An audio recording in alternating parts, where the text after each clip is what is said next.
What's up, everyone? Welcome back to the channel. Boozer here. Thanks for stopping by. Hopefully, you guys have a good day so far. In today's video, we're going to be talking about some news that's related to the champion chase that's going to be happening this weekend. Obviously, if you're going for the Folan Silverheart Fusion, you're going to be very interested in this news. If you're not worried about the champion chase or anything like that, then maybe this doesn't pertain to you. So let's jump right into it. So this Friday, June 12th, we're planning to launch two events simultaneously. Planning to launch a 2x event to summon epic and legendary champions from ancient shards. So it's going to be a 2x ancient event. This was basically what we predicted. So no real surprises there, which is really nice to see.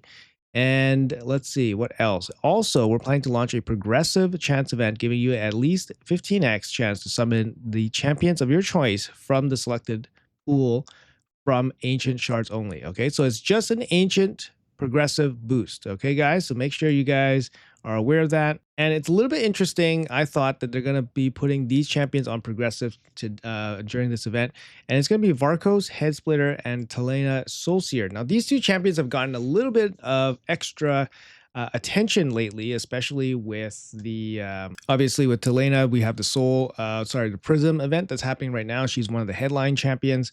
And Varcos is basically the other champion alongside Telena during this Web of Corruption campaign that does not really have a set event about it. So Varcos and Telena, they are both kind of up in the air in terms of what kind of events these champions will be part of. We don't know at this point. I would imagine it's safe to assume that at least one of them will be part of a guaranteed event, likely a Deck of Fate or a Hero's Path, or both of them could be guaranteed champions.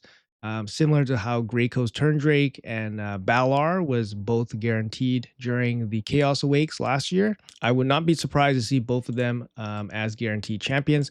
Now, if you guys missed some of the coverage on these champions, I did do a showcase on both of them. Make sure you guys check those out. I think I had some pretty interesting showcases for both of them. I thought they were quite fun. Both of them are strong in their own right, and they're different enough that if you can only choose one, it might be difficult for you. So Telena Soulseer here, she is from the High Elves. She's a bit of a mix between like a speed booster plus Fabian. She's not as good as Fabian. She has the same speed aura as Fabian. She has 110 base speed, which is a little bit better than Fabian. And she has this ability here, Quell the Darkness.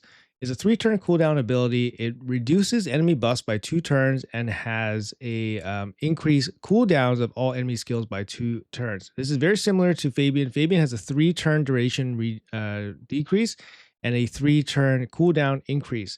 So it is slightly better because Telena's ability here effectively just locks them out for 1 turn. We do have some like epic champions like Basher have the same kind of move, so they're lockout champions, but only for 1 turn. This buff decrease duration is still pretty good. 2 turns is generally enough.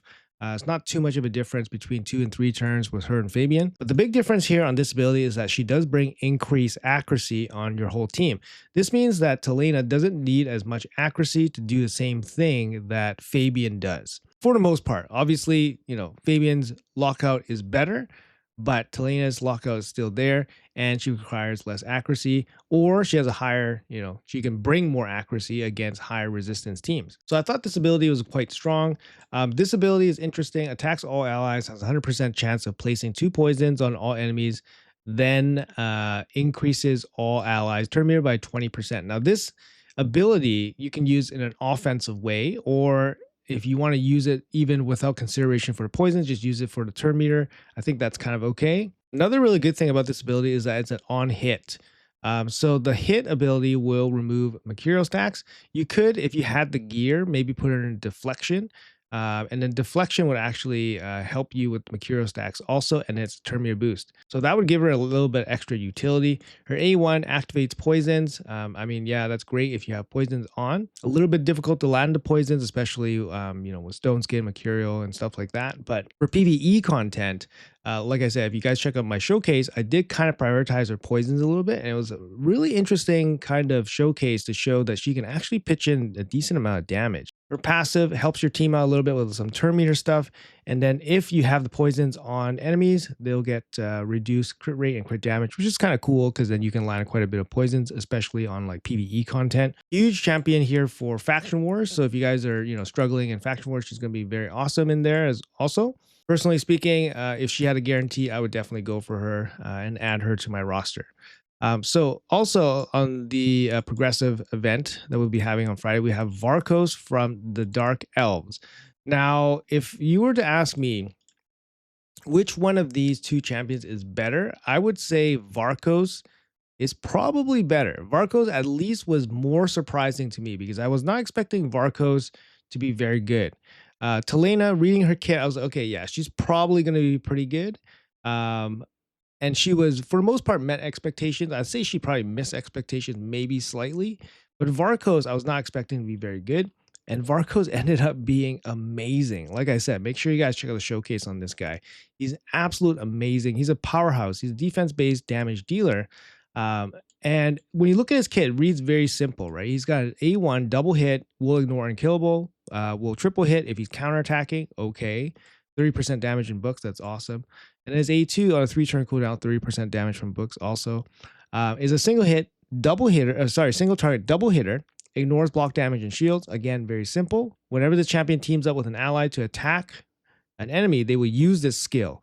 When joining an ally's attack, will attack 3 times instead. Again, reads very simple. His kit's very simple. Is in his A3 on a 4-turn cooldown, increase defense, counterattack, and shatter. Shatter is ignore defense, and then he gets an extra turn. So effectively on a 3-turn cooldown, and these are for 3 turns, so he effectively almost has these up the whole time. But the big thing about this guy is that his passive pops off like crazy and is a huge threat in PvP if you get a little bit lucky, right? So you got 15% chance to join in on the attack when an ally attacks. So whenever an ally attacks, he can come in 15% of the time.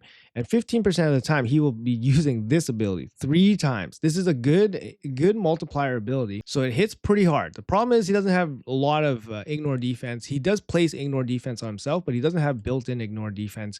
But he has a good multiplier on this ability. So 15% of the time, this, he'll attack with his A2 3 times. And if he kills an enemy with the ally attack or the counter attack, he will block revive them. It's actually crazy. So I was using this guy in Faction Wars Hard, and he was just deleting waves basically by himself, not doing anything. And then he's just blocking, reviving them. It's actually so cool. Same thing with Arena. A little bit harder to use in Arena because he has no built-in survivability. He doesn't hit really hard enough without this shatter buff. So you need to build him up with some pretty good gear. And he has a conditional chance boost here for Dark Elves. Now for Dark Elves for PvP, somebody like Mavara would be amazing. And right now, Mavara is like all the rave, right? So Mavara is doing really well. So if you got these two together, 25% chance that he's going to come in and, pitch in that A2. It's going to be a big damage boost, right? Obviously, in Dark Elves Faction Wars, this guy's going to be popping off all the time with 25% chance in the Dark Elves team. And like I said, he was performing extremely well. Lastly, I did use him in Hydra, and the results in Hydra were also very, very surprising, guys. His kit is all single target abilities, but his damage output actually exceeded champions like Thor, which were doing just, lots of AoE damage. So Varcos here doing tons of damage for PvE. He can be a PvP threat, although I don't see him being, highly used or anything like that. But he can definitely help you out in PvP also. I would say, personally speaking, between Varcos and Telena, Varcos gets the edge, in my opinion, as the better champion.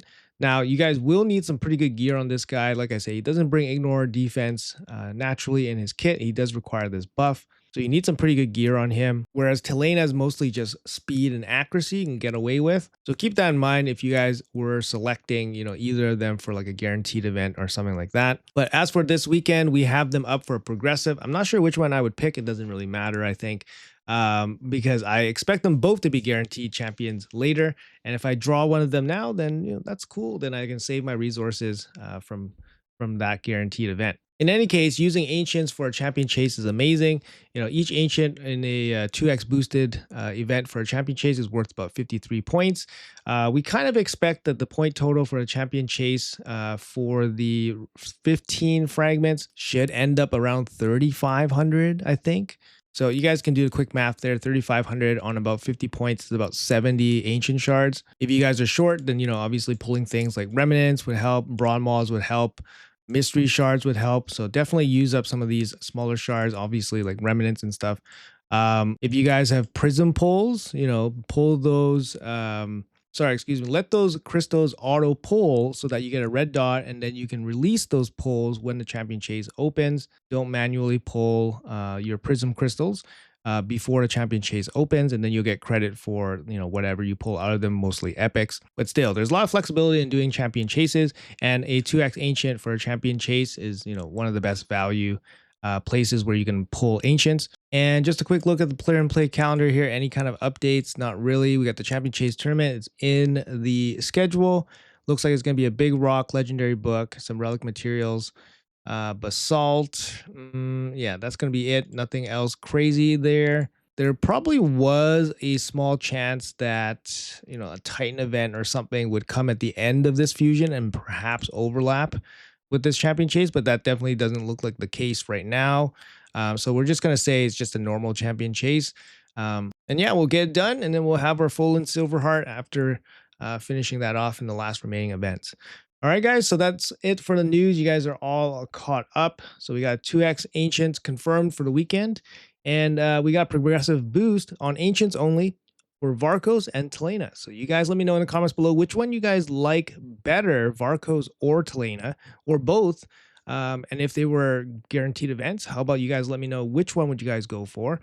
Like I said, make sure you guys check out the showcases I went over for these champions if you guys are interested. Thanks for watching until the end. Appreciate your time. Have a great day, and I'll see you guys in the next video.